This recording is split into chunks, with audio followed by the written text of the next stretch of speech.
Shikues të nderuar, Dal Po Televizioni u përshëndes, ju ftoj të ndiqni një edicionin informativ të lajmeve.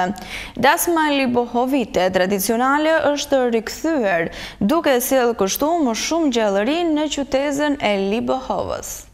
Qyteti i Libohovës është gjallëruar nga zërat e grupeve polifonike të rinë të vjetër, të cilët kanë sjellë atmosferën e dasmës tradicionale libohovite nëpërmjet kostumografisë, valleve dhe riteve, ushqimeve, duke e bërë këtë një dasëm të vërtet. Sipas përgjegjësit të kulturës në Bashkinë e Libohovës, Arjan Çano, ky aktivitet nuk është vetëm një projekt i vendosur në terren mes njerëzish, por është një ngjarje, një rikthim, një vëmendje për traditën dhe historinë shqiptare dhe atë libohovite. Rikthimi i një tradite, dasma e Libohovës. Atëherë ne jemi duke improvizuar një dasëm të hershme të Libohovës, traditat që kanë qenë në Libohovë. Sigurisht ato ruhen edhe vitet e sotme, por është për t'u përmendur që dasmat libohovite, sikurse edhe në gjithë Shqipërinë, kanë qenë traditë që nisnin shumë kohë më përpara se të caktojë dita e dasmës. Java e fundit ishte java më e vrudhshme, po themi, dhe që në ditën e hënë bëheshin përgatitjet, rregullimet e shtëpive, përgatitjet e ëmbëlsirave, baklavave, dhe për të vazhduar pastaj me ditën e enjte, ku dasma merr një tjetër hov, dhe aty zhvillohen në të dyja familjes, si në të dhëndit ashtu dhe të nuses, zhvillohen zënja e brumit, që janë rite cilat trashëgohen nga brezi në brez. Sigurisht akoma deri diku i mbajmë, por po themi në ato kohra qenë shumë të përpikta se që janë sot. Dhe ne po i risjedhim përsëri ditët e sotme për ta parë se si bëj diku një dasëm libohovite. A do vazhdojë kjo traditë e ribërjes së krijimit të dasmave, ndoshta të marrë një informacion tjetër? Sigurisht që mund të sjellë edhe përfitime për Libohovën, por edhe për pjesën e turizmit. Dasma libohovite, sikurse edhe në gjithë Shqipërinë që e thash, vazhdojnë t'i ruajnë një pjesë të mirë të riteve të dasmave, duke nisur që nga kostumografia, fustani i nuses, kostumi i dhëndrit, ritet që janë zënja e brumit, po themi ndezja e pishtarve që është ditën e diel, që shkojnë të nusja dhe kthehen sërish deri te porta. Sigurisht që dasmat libohovite besoj dhe shpresoj se do të vazhdojnë dhe duhet të vazhdojnë. Jemi në këto momente me zhvillimet kryesore nga vendi.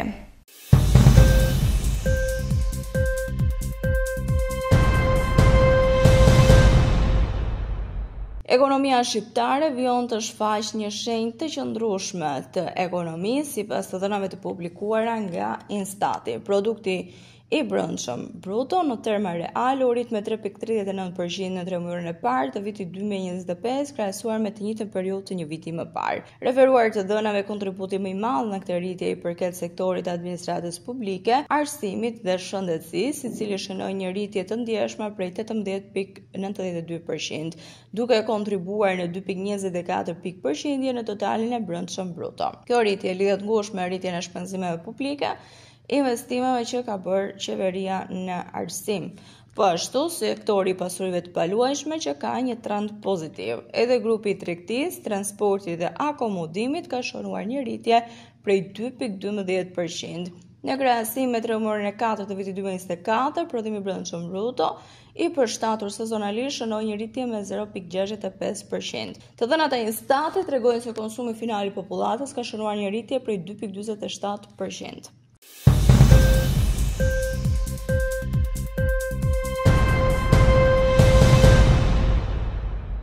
Gazeta e përditshme britanike Telegraph e ka renditur Bregdetin shqiptar në listën e 10 vendeve më të mira në Europë për pushime në plazh. Shqipëria, Majorka apo Malizi shmangin vendet me turistë të populluar dhe drejtohuni brenda këtyre vendeve, destinacioneve dhe sekreteve bregdetare që janë nga vendet më të bukura, duke nisur qoftë nga pjesa e arkitekturës e deri tek plazhet Bregdeti i Mahnitës, Pushimet në plazh janë të përshtatshme për një fundjavë të gjatë ose një aventurë disa ditore, nga deti, nga lumi në ujvar apo ndër në plazhet që mund të jenë më të mira në Shqipëri, të tilla si Ishujt e Ksamilit. Perla e veçantë në detin jon ndodhet në qytetin britetar të Sarandës në jug të Shqipërisë. Gjithashtu, liçeni i Ohrit nuk ka vijë bregdetare, por asnjë problem sepse është një udhëtim i mahmitshëm në qytetin e Ohrit pa dalje në det. Në Dhërmi, gjithashtu në Shqipëri mund të vizitoni këtë rivjerë dhe mund të argëtoheni pa mas në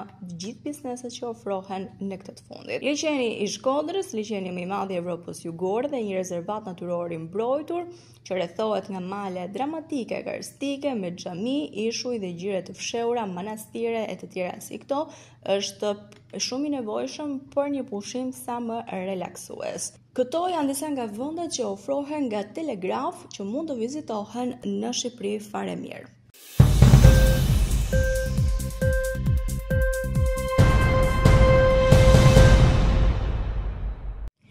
Numri i përdoruesve të lëndë narkotike në mbar botën është rritur në 316 milion njerëz në vitin 2023 sipas raportit të OKB-s të publikuar. Ky numër korespondon me 6% të popullsisë botërore të moshës 15 deri në 64 vjeç që përdorin lëndë narkotike. Në vitin 2013 5.2% e popullsisë botërore kishte konsumuar lëndë narkotike, ndërsa tashmë kanabisi mbetet droga më e konsumuar nga shumë përdorues. Tregu i kokainës po rritet më shpejt, ka zbuluar raporti vjetor duke ngritur kështu një këmbën alarmi në të gjithë vendet e botës, pasi po rriten rastet e vdekjeve dhe përdoruesve të cilët janë të rinj.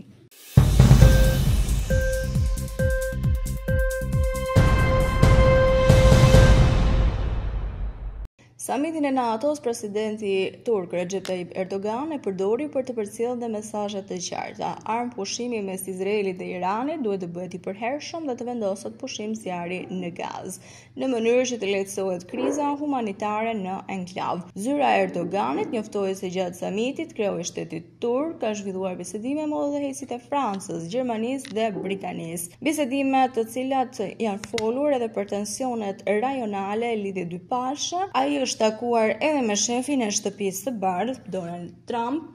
Turqia si antare NATO-s është kritike ashpër e Izraelit dhe luftës së tij kundër Hamasit. Gaza ka pësuar shkatrime të mëdha pas 2 vjetësh lufte. Popullsia e këtij territori është vendosur deri në 7 tetor 2023 disa herë që kur ka nisur konflikti. Thirrjet e ngjashme Erdogan bëri edhe përgjatë takimit me kancelarin gjerman Friedrich Merz, ku nënvizoi se duhet të gjendet një zgjidhje për krizën humanitare në Gaza.